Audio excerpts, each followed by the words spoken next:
Apakah bersentuhan kulit laki-laki dengan perempuan bukan muhrim membatalkan wudu? Warrajih, yang sahih, yang kuat tidak membatalkan wudu. Yang membatalkan wudu adalah jima', baru membatalkan wudu. Allah Ta'ala. Apa hukumnya orang pergi haji sedang sekeliling tempat tinggalnya banyak orang menderita kelaparan? Bagi dia yang mampu tidak ada hubungannya dengan orang kelaparan, karena dia yang diwajibkan oleh Allah berhaji kalau dia mampu. Orang yang kelaparan dibantu, ya, dibantu semampunya. Allah Ta'ala. Apakah zikir setelah sholat harus dilakukan dengan urutan khusus? Bagaimana jika kita mendahulukan ayat kursi kemudian Al-Ikhlas? Tidak menjadi masalah, ya. Baru bertakbir sebanyak 33 kali. Untuk urutan surat tidak menjadi masalah, tetapi urutan zikir yang datang dari Nabi SAW seperti itu. Zikir dulu, baru membaca surat-surat tersebut. Allah Ta'ala. Bagaimana hukumnya mengamalkan hadis dhaif dalam beribadah seperti zikir? Siapa mengatakan zikir itu hadisnya dhaif? Ayat Quran turun surat kita zikir. Ya, jangan dicampur pertanyaannya. Menggunakan hadis lemah dalam mengamalkan ibadah tidak boleh. Karena agama ini tidaklah ditinggalkan oleh Nabi dalam keadaan lemah, tetapi ditinggalkan dalam keadaan terang benderang. Tidak ada kelemahan dan kekaburan sama sekali. Wallahu ta'ala. Apa makna takdir yang sebenarnya? Takdir adalah artinya ketetapan Allah atas setiap makhluk. Dari sejak sebelum diciptakan langit dan bumi dengan jarak 50.000 tahun sampai hari kiamat. Ketetapan nasib masing-masing dan perbuatan masing-masing itu dikatakan takdir. Allah Ta'ala. Apakah salah seorang muslim berjuang untuk menegakkan agama Islam ini dalam situasi sekarang melalui partai-partai yang berasaskan Islam yang ada di negara itu? Tentu orang berjuang itu didukung oleh syariat, tetapi kalau tidak dengan cara syariat tidak akan mempan. Mau memperjuangkan Islam, perjuangkanlah dengan cara Islam. Jangan memperjuangkan dengan cara orang-orang kafir. Sekarang dikatakan partai Islam, tapi pecah-pecah. Bagaimana mau menang? Sedangkan Allah dan Rasulnya berlepas diri dari orang yang berkelompok-kelompok.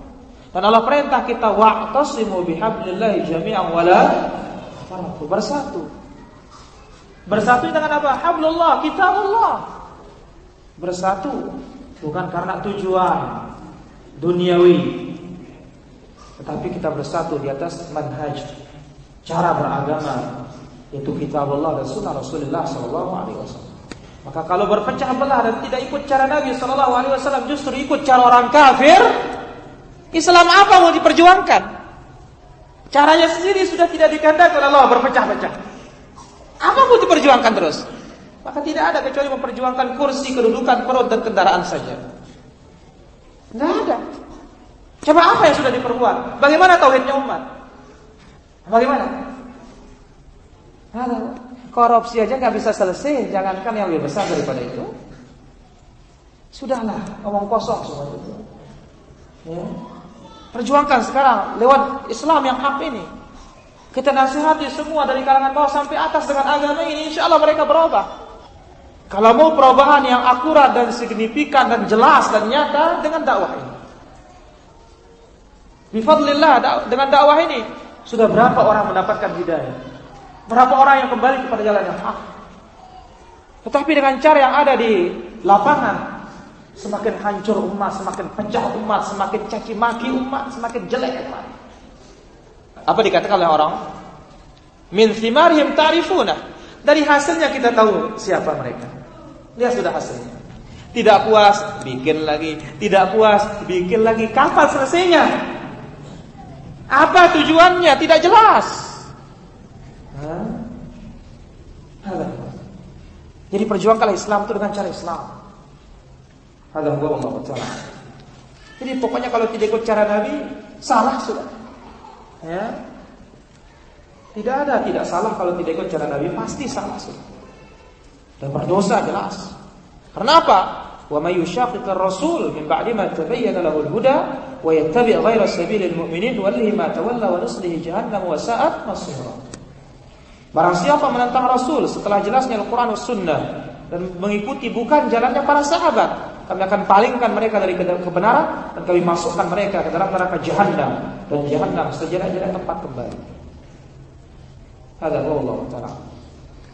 Apa membuat kita yakin sehingga kita betul-betul percaya jodoh itu ada di tangan Allah Subhanahu wa taala? Yang membuat kita yakin ya belajar tauhid ini. Kalau tidak punya tauhid enggak yakin nanti. Aristoteles nanti ciptakan takdirmu sendiri, jadi majusi nanti.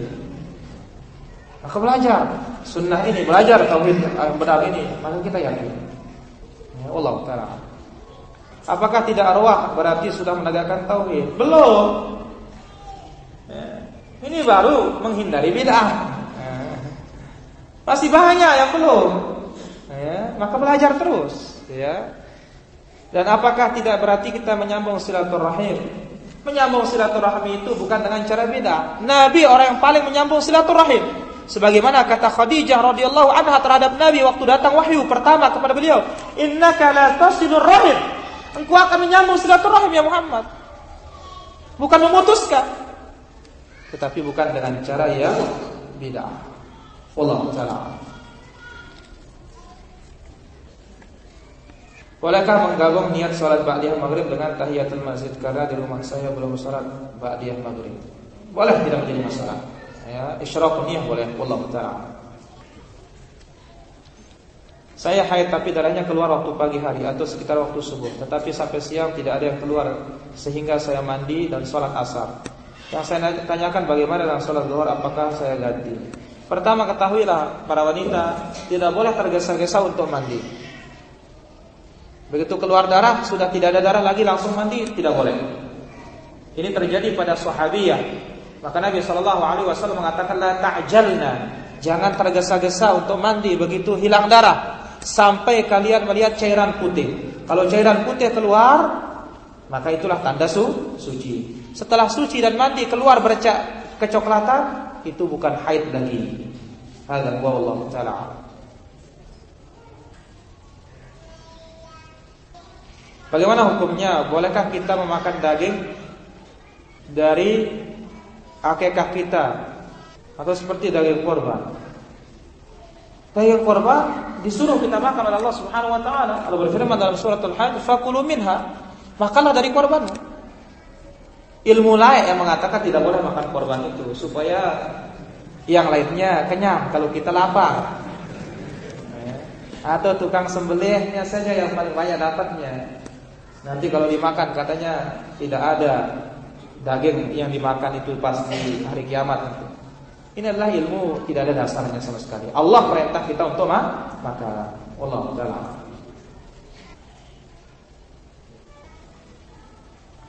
Bagaimana kita sholat Id mengikuti pemerintah padahal wukuf dilakukan hari Senin?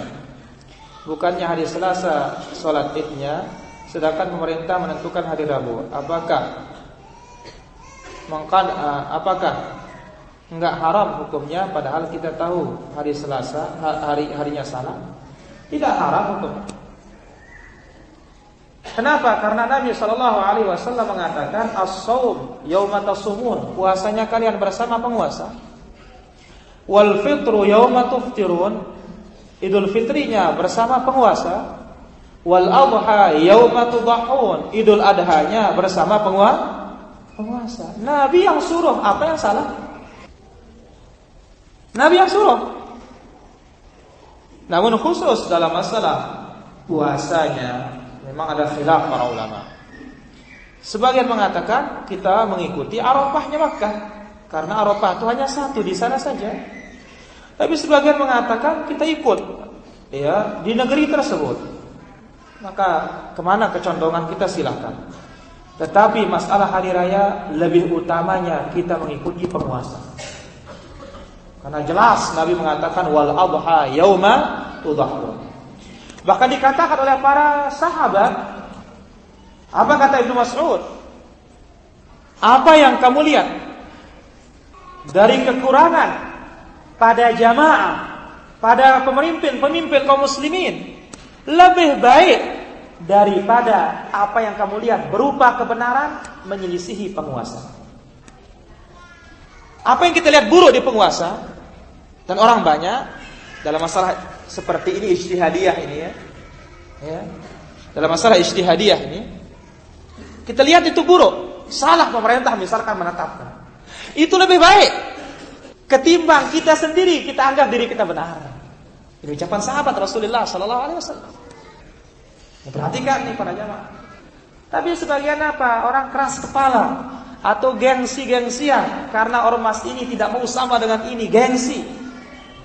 Jadi dalam hal seperti ini ibadah jamaiyah bersama-sama.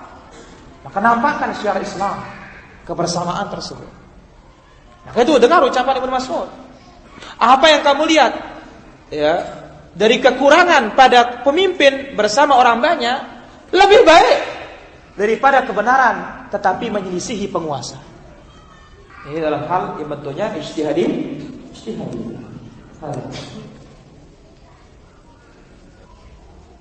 Jadi itu sudah dasarnya dalil dari hadis Nabi sallallahu alaihi wasallam.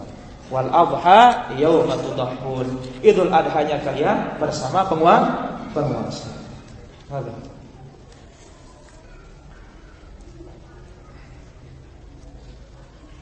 Bolehkah berzikir setelah salat sunnah sebagai zikir setelah salat fardu? Untuk selesai salat sunnah tidak ada zikir itu. Yang ada zikir adalah selesai salat wajib. Ada wajib. Maka sekarang bagaimana caranya? Ya caranya punya ilmu dulu sehingga tahu mana zikir yang paling singkat dipakai. Ya. Dan perlu kita perhatikan para jamaah, kalau kita luangkan waktu kita beribadah kepada Allah, Allah berikan kita kekayaan. Sekarang ini ngejar kaya, persingkat sholat. Nah begitu. Lah ya mau meeting 5 menit lagi nih. Oh saya ada janji nih dengan perusahaan ini. Sholatnya dipersingkat akhirnya.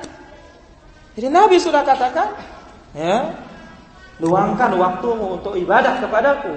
Aku akan penuhi hatimu dengan kekayaan dan aku akan tutup kemiskinanmu. Luangkan waktu ibadah pada jemaah. Ini cari rezeki 8 jam, sholat hanya 10 menit. Paling banter itu 10 menit. Ya, yang mana ayatnya Al-Kafirun kulhu, Al-Kafirun kulhu. Ayat andalan. Ya, kalau kerja tidak kenal itu dan ini. Luangkan waktu untuk Allah Subhanahu wa taala. Hadza huwa Allah taala. Kapan waktu dibaca zikir pagi dan petang? Ya pagi nama saya pagi ya pagi. Ya petang ya petang. Nah, kapan mulainya? Itu pertanyaannya. Ini kita sudah lama ngaji bahasa Indonesia juga belum benar juga ini, apalagi bahasa Arabnya. Jadi aib bagi penuntut ilmu tidak bisa berbahasa dengan benar. Kapan dibaca zikir pagi dan petang? Namanya sudah jelas. Kapan tenggang waktunya? Mungkin ada pertanyaan. Tenggang waktunya selesai sholat subuh sampai sebelum terbit matahari. Selesai asar sampai sebelum tenggelam matahari. Baru benar. Ya, jadi di antara yang menjadikan orang pintar dan dapat menuntut ilmu, banyak menimba ilmu, husnus soal, pintar bertanya. Perhatikan nih para jamaah. Ini dakwah salaf itu dikoreksi semuanya. Jangan coba-coba salah-salah. Ya. Apa dalilnya tidak boleh bermain musik? Kalau mau cari dalil terlalu banyak dalilnya, tapi siap meninggalkan atau tidak? Ini kita tanya kesiapannya meninggalkan atau tidak? Ya, sebagaimana dalam firman Allah Subhanahu wa taala, ya masalah nyanyian dulu.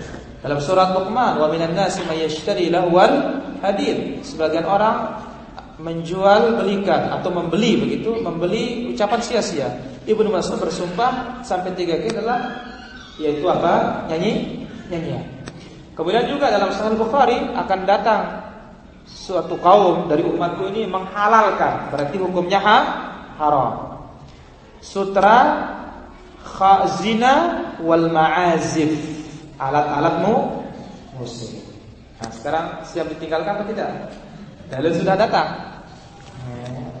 Ada Allah Ta'ala. Apakah tidak isbal memakai kaos kaki sampai mata kaki? Ingat, nama isbal itu dari atas ke bawah. Ini juga perlu belajar bahasa ya. Kalau dari bawah ke atas bukan isbal namanya. Nama isbal itu menjulurkan. Saya tanya apa arti menjulurkan bahasa Indonesia? Pasti dari atas ke bawah. Pahami itu.